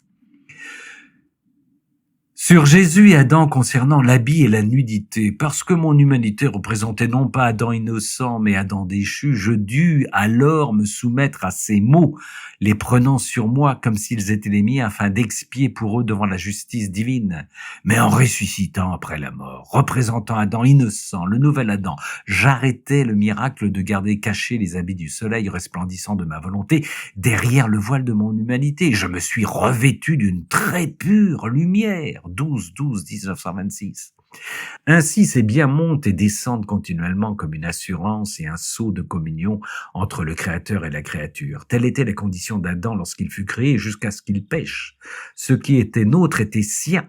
La plénitude de la lumière était centrée sur lui parce que sa volonté une avec la nôtre lui apportait la communion de nos biens. Combien nous sentions notre bonheur redoubler de la part de la création, parce que nous pouvions voir Adam, notre fils, heureux de notre propre bonheur. En fait, sa volonté était une avec la nôtre. Ainsi, notre volonté pouvait déverser sur lui en torrent nos biens et notre bonheur, si bien que, incapable de contenir, parce qu'il n'avait pas la capacité de son Créateur, rempli à ras-bord jusqu'au point de déborder, Adam faisait remonter tout le reste vers celui dont il avait tout reçu. Et que faisait-il remonter? L'amour parfait qu'il avait reçu de Dieu, la sainteté, la gloire qu'il possédait en commun avec nous, comme un prêté pour un rendu du bonheur, d'amour et de gloire. Nous lui avions donné du bonheur, il nous redonnait du bonheur, nous lui avions donné de l'amour, de la sainteté et de la gloire, il nous redonnait de l'amour, de la sainteté et de la gloire. 6-2-1927. Sur la volonté divine, ma volonté est l'origine, la maîtresse et le commencement de toute l'œuvre de la création. Mais avant de l'accorder, il me faut le former, le constituer et faire connaître ce qui, jusqu'à présent, n'était pas connu sur ma volonté, des connaissances telles qu'elles feront que ceux qui connaîtront ma volonté vont l'apprécier, l'aimer et désirer vivre en elle. 17-9-1926. Ma volonté est plus importante que tout. Elle contient plus de connaissances, plus de lumière, plus de grandeur, plus de prodiges, et elle demande par conséquent plus de mots, de plus, étant donné que plus je le fais connaître, plus j'étends les limites du royaume que je veux donner aux enfants qui le posséderont. Par conséquent, tout ce que je manifeste concernant ma volonté est une nouvelle création que je fais dans mon royaume pour ceux qui auront le bonheur de le connaître. 17-9-1926. Et recevoir la vie divine. 29-1926. Seule ma volonté peut faire que le Créateur et la créature, le Rédempteur et le Rédimé soient un, en accord et en communication. C'est pourquoi ma volonté est tout. Sans elle, nos plus belles œuvres, nos plus grands prodiges demeurent étrangers aux pauvres créatures. 29-1926. Oh, si tous savaient ce que signifie faire ou ne pas faire ma volonté, ils se mettraient tous en accord avec elle afin de recevoir tous les biens imaginables et la vie divine elle-même. 29-1926. Ma fille, la simple expression volonté de Dieu contient un éternel prodige que personne ne peut égaler. C'est un terme qui embrasse toutes choses, le ciel et la terre. Ce fiat contient la fontaine créatrice, il n'y a aucun bien qui ne puisse sortir d'elle. 23-9-1926. L'âme qui possède la suprême volonté comme vie est le véritable ciel qui, même s'il est muet, proclame la gloire de Dieu et s'annonce lui-même comme l'œuvre de ses mains créatrices. Comme il est beau de voir une âme en qui règne ma divine volonté. Ses pensées, regards, paroles, respiration et mouvements forment les étoiles qui ornent le ciel. Raconte la gloire de celui qui l'a créé. Ma volonté embrasse tout comme en un seul souffle et ne laisse rien perdre à l'âme de ce qui est bon et saint. 26-9-1926. Petite fille de ma volonté, tu dois savoir que ma volonté s'est laissée régner dans toute la création pour permettre aux créatures d'y faire autant de visites que de choses créées. 17-10-1926. Ils se sont partagés mes vêtements, ils ont tiré au sort ma tunique. Combien j'ai souffert de voir mes vêtements partagés entre mes bourreaux et ma tunique tirée au sort. C'était le seul objet que je possédais et qui m'avait été donné avec tant d'amour par ma douloureuse maman. Maintenant, non seulement ils m'en dépouillaient, mais ils en faisaient un jeu. Mais sais-tu ce qui me transperçait le plus ? Dans ces vêtements, Adam me devenait présent, revêtu du vêtement de l'innocence et couvert de l'invisible tunique de ma suprême volonté. En le créant, la sagesse incréée agit mieux qu'une mère très aimante. Plus qu'avec une tunique, elle le revêtit de la lumière éternelle de ma volonté, un vêtement qui n'est pas susceptible d'être défait, divisé ou enlevé, un vêtement qui devait servir à l'homme de préserver en lui l'image de son Créateur, les dons qu'il avait reçus et qui devaient le rendre admirable et saint en toutes choses. De plus, il était ainsi revêtu du vêtement de l'innocence. Et Adam, en Éden, par ses passions, a divisé les vêtements d'innocence et a tiré au sort la tunique de ma volonté. Un vêtement incomparable et d'une radieuse lumière. Ce que fit Adam en Éden a été répété sous mes yeux sur le mont du Calvaire. En voyant mes vêtements divisés et ma tunique tirée au sort, symbole du vêtement royal donné à l'homme, ma souffrance était si intense que j'en ai fait une lamentation. J'y voyais les créatures, faisant leur propre volonté et tirer ma volonté au sort. Et toutes les fois où elles divisent le vêtement d'innocence par leur passion, tous les biens sont enfermés en l'homme, en vertu de ce vêtement royal de la divine volonté. 12-12-1926. Ceux qui disent qu'avant de pécher Adam était nu se trompent, c'est faux, faux. Reçu le magnifique vêtement de la lumière du Seigneur de notre volonté. Ma fille, en créant l'homme, la divinité l'a placé dans le soleil de la divine volonté et toutes les créatures avec lui. Ce soleil servait de vêtement non seulement à son âme, mais ses rayons couvraient également son corps de sorte que plus qu'un vêtement, il le rendait si beau et si magnifiquement vêtu que jamais ni roi ni empereur ne furent revêtus d'une aussi resplendissante lumière. Ceux qui disent qu'avant de pécher Adam était nu se trompent, c'est faux, faux. Si toutes les choses que nous avons créées sont toutes ornées et vêtues, qui était notre joyau et pour qui toutes choses furent créées, ne devait-il pas avoir le plus beau vêtement et le plus bel ornement de toutes ? Il convenait donc qu'il reçût le magnifique vêtement de la lumière du soleil de notre volonté. Comme il possédait ce vêtement de lumière, il n'avait pas besoin de vêtements matériels pour se couvrir. Se retirant du divin fiat, la lumière se retira elle aussi de son âme et de son corps. Il perdit son magnifique vêtement. Ne se voyant plus entouré de lumière, il se sentit nu. Honteux de voir qu'il était seul à être nu parmi toutes les choses créées, il sentit le besoin de se couvrir et il se servit des choses superflues, de choses créées, pour couvrir sa nudité. Cela est si vrai qu'après la très grande tristesse de voir mes vêtements partagés et ma tunique tirée au sort, mon humanité ressuscitée n'a pas pris d'autres habits et je me suis revêtu du très resplendissant vêtement du soleil de ma suprême volonté. C'était le même vêtement que possédait Adam lorsqu'il fut créé, 12-12-1926. Sur la création, en fait la création devait servir de paradis terrestre à la famille humaine et devait être par conséquent l'écho des béatitudes et des bonheurs du ciel. Si tu veux savoir ce que ma volonté fait dans toute la création, parcours-la, 1-11-1926.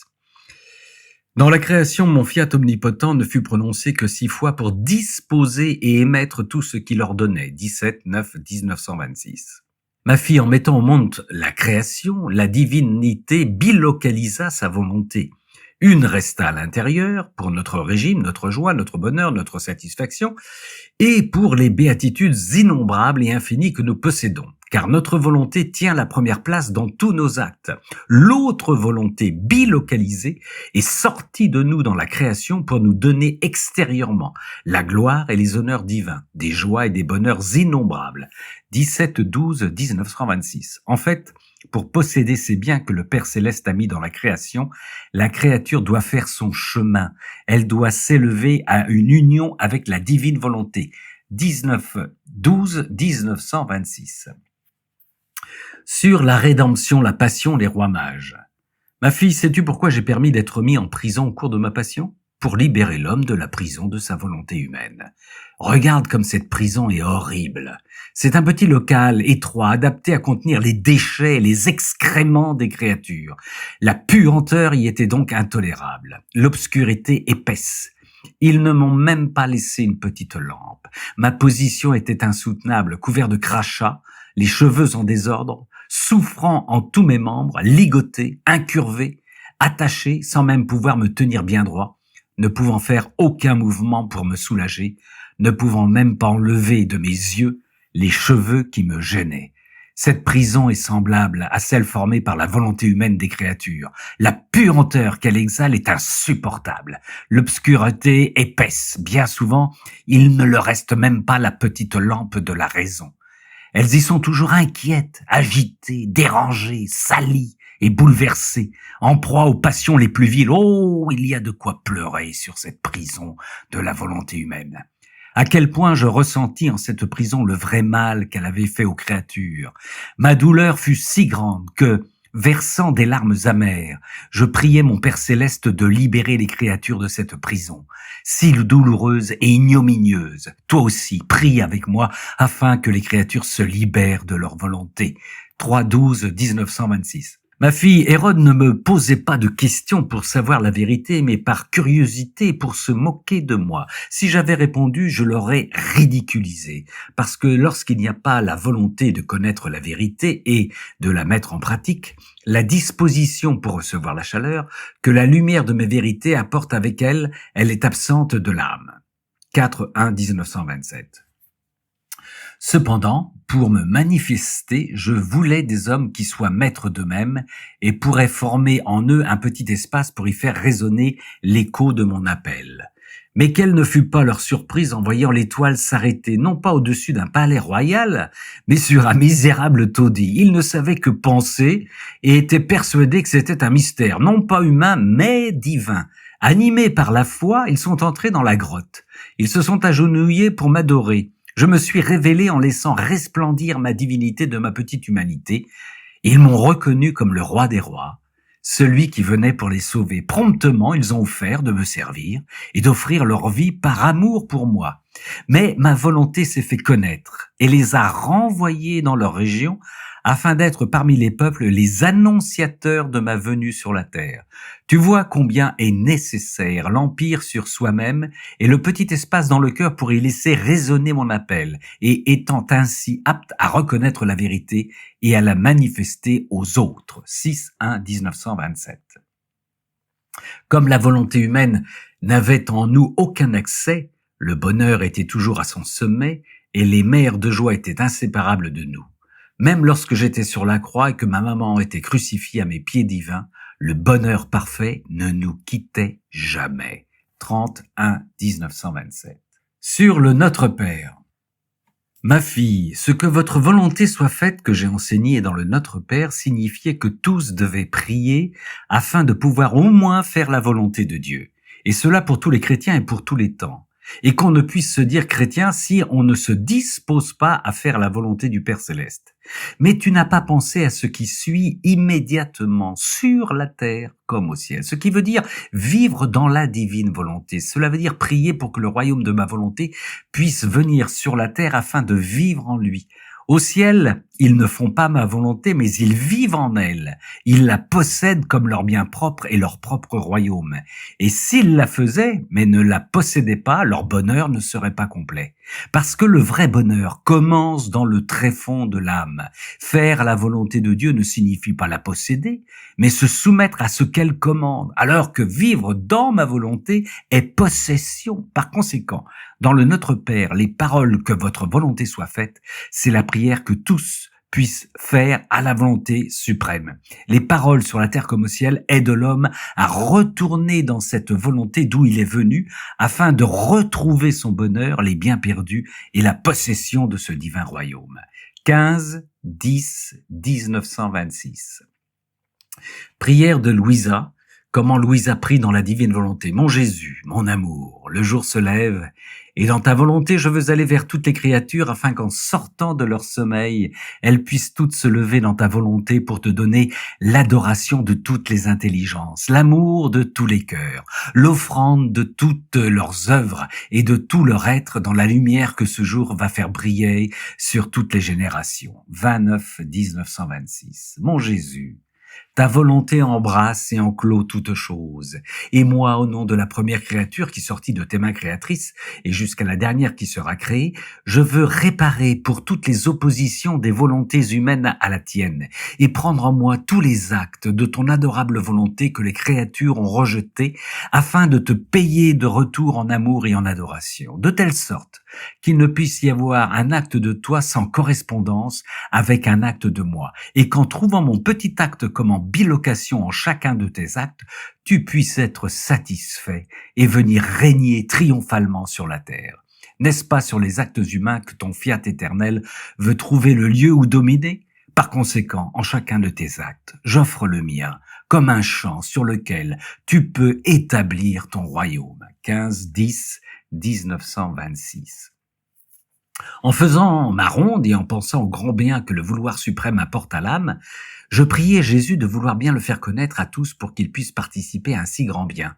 Et pour l'obtenir, en allant à chaque chose créée, je disais à Jésus: je viens dans le soleil pour tenir compagnie à ta volonté qui règne et domine en lui, avec toute la splendeur de sa majesté. Mais en te tenant compagnie dans le soleil, je prie pour que ton fiat éternel soit connu et que tout comme il règne triomphalement dans le soleil, qu'il puisse régner en triomphe parmi les créatures. Vois, le soleil te prie lui aussi, toute sa lumière tourne en prière, et en se répandant sur la terre pour revêtir de sa lumière les plantes et les fleurs, les montagnes et les plaines, les mers et les rivières, il prie pour que ton fiat puisse venir sur la terre en harmonie avec toutes les créatures. Ainsi, je ne suis pas seul à prier, mais je prie aussi avec la puissance de ta volonté régnant dans le soleil. La lumière prie. Ces innombrables effets, les biens et les couleurs qu'elle contient, prient, tous prient que ton fiat puisse régner sur toute chose. Peux-tu résister à une telle masse de lumière qui prie avec la puissance de ta propre volonté? Et moi, si petite que je sois, en te tenant compagnie dans ce soleil, je bénis, adore, glorifie ton adorable volonté avec cette magnificence et cette gloire par laquelle ta propre volonté se glorifie, elle-même dans ses œuvres. Ainsi, ce n'est que dans les créatures que ta volonté ne trouve pas la gloire parfaite de ses œuvres. Par conséquent, viens, fais venir ton fiat. En faisant cela, je sens toute la lumière du soleil prier que le fiat éternel puisse venir. Ou plutôt, c'est sa très adorable volonté qui, investissant la lumière, prie. Et moi, la laissant prier, je passe à d'autres choses créées pour faire ma petite visite, pour tenir un peu compagnie à l'adorable volonté en chacun des actes qu'elle exerce, en chaque chose créée. C'est pourquoi je parcours les cieux, les étoiles, la mer, afin que les cieux puissent prier et que les étoiles puissent prier et que la mer puisse prier avec son murmure, que le fiat suprême soit connu et règne triomphalement sur toutes les créatures, tout comme il règne sur eux.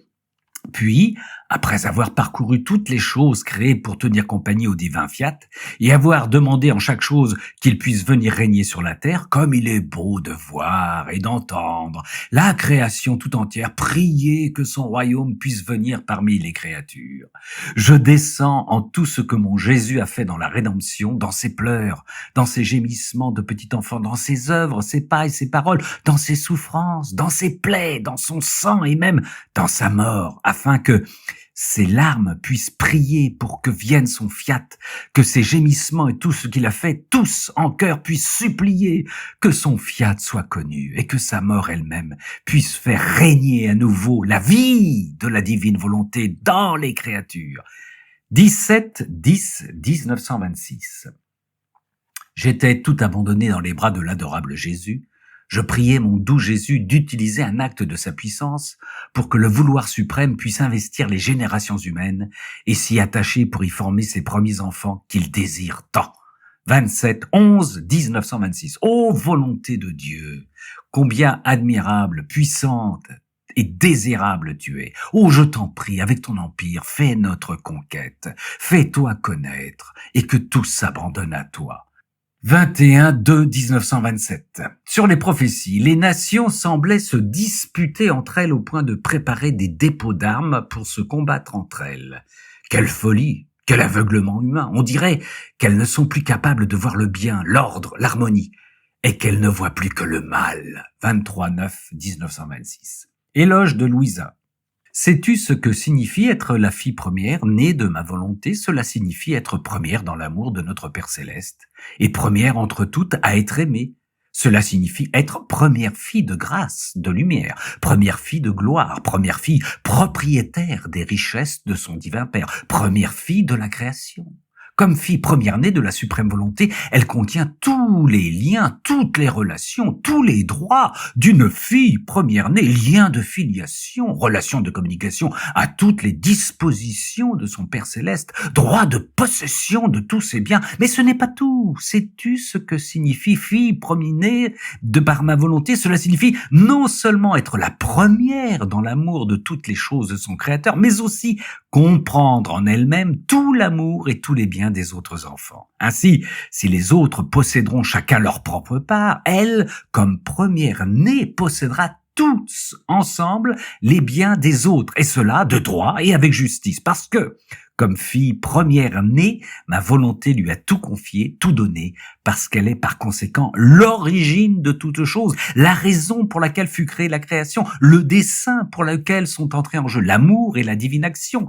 Celle qui devait être la fille première-née de notre volonté fut la cause première de toutes les œuvres d'un Dieu. Par conséquent, c'est d'elle que dérivent tous les biens, c'est d'elle qu'ils viennent, et c'est allé à elle qu'ils retournent. Tu vois donc à quel point tu as de la chance. Tu ne peux pas pleinement comprendre ce que signifie avoir la primauté dans l'amour de toutes les choses de ton Créateur.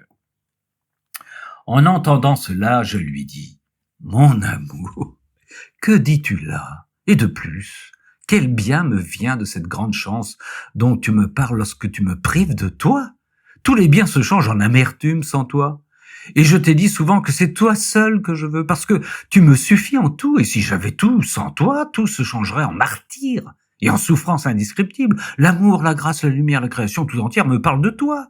Ils me font savoir qui tu es. Et si je ne te trouve pas, je délire, j'entre dans des angoisses mortelles. Par conséquent, la primauté, les droits de première-née, donne-les à qui tu voudras. Cela ne m'intéresse pas. Si tu veux me rendre heureuse, reste avec moi, toi seul, cela me suffit. » Et Jésus ajouta, « Ma fille, je dois être tout pour toi, mais je ne veux pas que tu dises que le reste ne t'intéresse pas. Mais non, non, si ce n'est pas assez pour moi de me donner à toi sans te donner toutes mes choses, si cela m'intéresse que tu aies la primauté de la fille première-née, tu dois le vouloir, toi aussi. Ne sais-tu pas que mes visites fréquentes sont liées au fait que tu es ma fille première-née? Ne sais-tu pas qu'aussi longtemps qu'Adam est resté le fils premier-né de ma volonté, ayant par conséquent la primauté sur toute chose, je lui rendais souvent visite? Ma volonté régnante en Adam lui administrait tout le nécessaire pour être avec moi comme un fils qui fait la consolation de son père. Je lui parlais comme un fils et lui me parlait comme un père. En se retirant de ma volonté, il a perdu sa primauté, ses droits de premier-né, et avec cela tous mes biens. Il n'avait plus la force de soutenir ma présence. Je n'étais plus attiré par une force, une volonté divine à aller vers lui. Tous ses liens avec moi furent brisés. Plus rien ne lui était dû de droit. Il a cessé de me voir sans voile, mais seulement parmi des éclairs, et éclipsé dans ma lumière cette lumière de ma volonté qu'il avait rejetée. Ne sais-tu pas que la primauté qu'Adam avait perdue comme premier-né de ma volonté est passée sur toi. C'est à toi que je dois encore tous les biens que je devais mettre en lui s'il ne s'était pas retiré de ma volonté. Par conséquent, je te regarde comme la première créature sortie de nos mains, parce que celle qui vit dans ma volonté est toujours première devant son Créateur. Et même si elle naît plus tard dans le temps, cela ne veut rien dire. Dans notre volonté, celle qui n'en est jamais sortie est toujours première. Tu vois alors que tu dois t'intéresser à tout. Ma venue elle-même est la force irrésistible de ma volonté qui m'attire vers toi et te dispose. Par conséquent, je veux de toi la plus grande gratitude pour avoir la chance d'être la fille première-née de ma volonté. Je ne savais que répondre. Je demeurais confuse. Et au plus profond de mon âme, je me dis, fiat, fiat, Louisa est la fille de Marie.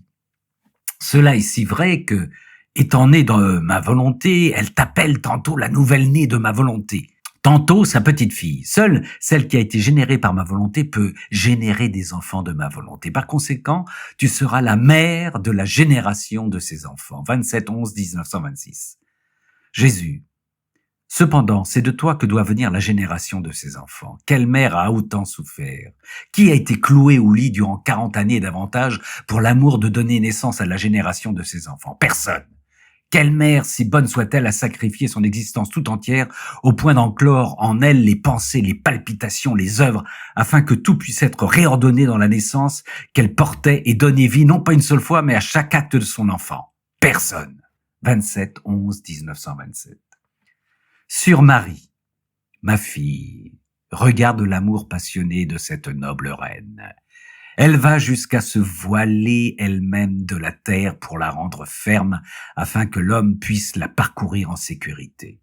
Et lorsqu'il marche sur le voile de la terre qui la cache, elle prend les plantes de ses pieds dans ses nobles et royales petites mains pour que l'homme ne trébuche pas et pour affermir son pas. Par l'intermédiaire de la terre, elle serre fermement les plantes des pieds de l'homme contre sa noble poitrine. Elle voudrait sortir, ôter ce voile de la terre qui la recouvre, mais l'homme marche sur elle sans même remarquer qui soutient son pas, qui maintient si fermement pour lui cette grande masse de terre afin qu'il ne trébuche pas.